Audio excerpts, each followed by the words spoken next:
बेचना चाहते हैं। उन्होंने राम का सौदा किया, उन्होंने राम की शिलाओं को, जिन पर राम लिखा था, उनको बेचा। उन्होंने रामचंद्र भगवान की खड़ाओं तक को बेचा। अब उन्होंने राम को बेचा, अब काशी पहुंच गए और गंगा को बेचेंगे। इतने दिन से 3 महीने होने को जा रहे हैं इस सरकार को। मैं बड़ी साफ दिल से कहना चाहता हूं कि काम एक रत्ती का नहीं हुआ है, लफ्फाजी हो रही है कोरी, मुझे ये बताइए, हो रही है गंगा के नाम पर। आपने जो बात कही कि राम के नाम पे सौदा हो रहा है, गंगा का सौदा हो रहा है। आप भारतीय संत समिति के अध्यक्ष हैं और भी बहुत सारे ऐसे ऑर्गेनाइजेशन हैं जो धर्म की रक्षा के लिए हैं, धर्म को किसी तरह से व्यवसाय में ना बदला जाए उसके लिए।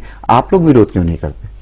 आप लोग जनता के सामने क्यों नहीं बताते? ये आपने मुझसे जो पूछा है, जो मेरा जवाब है, ये अपने आप में एक विरोध है।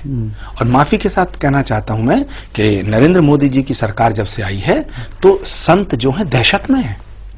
संत दहशत में क्या मतलब? संत दहशत में है, और जो संत सच बोल रहा है वो इनके निशाने पे है, वो इनके निशाने पे है। ये देश केवल, इसकी खूबसूरती पता क्या है? इसकी खूबसूरती ये है कि यहाँ मोहम्मद रफी गीत गाता है कि बड़ी देर भई नंदलाला तेरी राह तकें ब्रजवाला। ये देश वो है जो अल्लामा इकबाल कहता है कि सारे जहां से अच्छा हिंदुस्तान हमारा। ये वो देश है जिसकी तहजीब को गंगा जमनी तहजीब कहा गया है। ये वो देश है जब देश के टुकड़े हुए धर्म के नाम पर तो मुसलमानों ने ये कहा कि हम पाकिस्तान नहीं जाएंगे। ये वो देश है जिस देश की आजादी के लिए अगर भगत सिंह का खून बहा है तो अशफाक को फांसी दी गई है। उसकी कुर्बानी और उसकी शहादत इसमें, इस मिट्टी में शामिल है।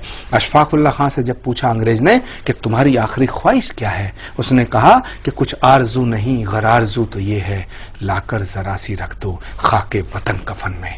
मैं पूछना चाहता हूं कि क्या वो अशफाक उल्लाह खां की कुर्बानी को क्या जवाब देगा आरएसएस? वीर अब्दुल हमीद ने पाकिस्तान से लड़ते हुए दुश्मन के टैंक तोड़े थे, अपने बदन की बोटियां। ये देश सबका है। चंद्रशेखर आजाद ने अगर इस देश के लिए कुर्बानी दी है तो ये देश क्या केवल ब्राह्मणों का है? भगत सिंह ने अगर इस देश के लिए कुर्बानी दी है तो इसलिए दी गई थी कि ये देश केवल सरदारों का है? अशफाक उल्लाह खान ने अगर कुर्बानी दी तो क्या ये देश केवल मुसलमानों का है? ये देश जितना हिंदुओं का है उतना ही मुसलमानों का है। आपने बड़ी अच्छी बात कही कि ये देश जितना हिंदुओं का होता है उतना मुसलमानों का है, लेकिन रह रह करके कुछ ऐसी चीजें होती हैं जिससे मुस्लिम समाज की अगर बात करें, आपने नाम लिया है तो मैं आपसे सवाल कर रहा हूं कि उनको ये लगता है कि शायद उनके साथ यहां पे न्याय नहीं हो रहा है।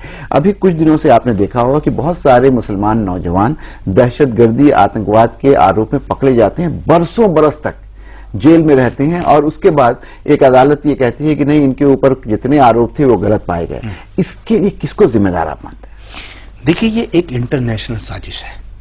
अमेरिका किसी कीमत पे नहीं चाहेगा कि भारत और पाकिस्तान के रिश्ते मजबूत हों, पहली बात।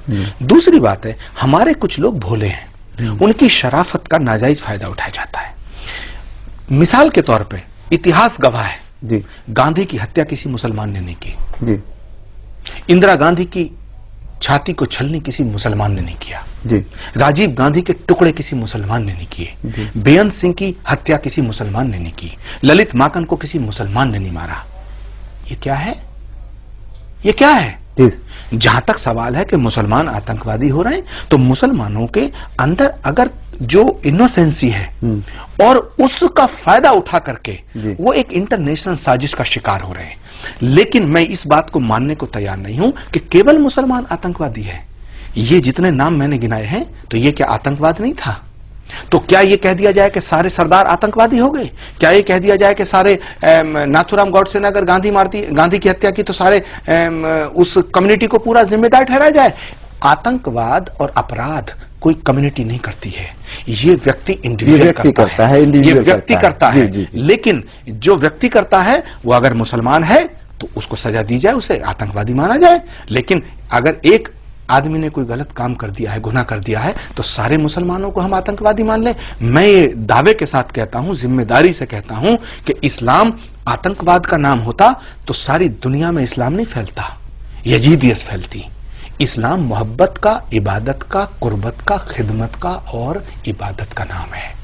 ऐसे ही हिंदू धर्म दया का, शील का, क्षमा का, करुणा का, त्याग का नाम है, तपस्या का नाम है। आपने इतनी बढ़िया बात कही है, लेकिन ये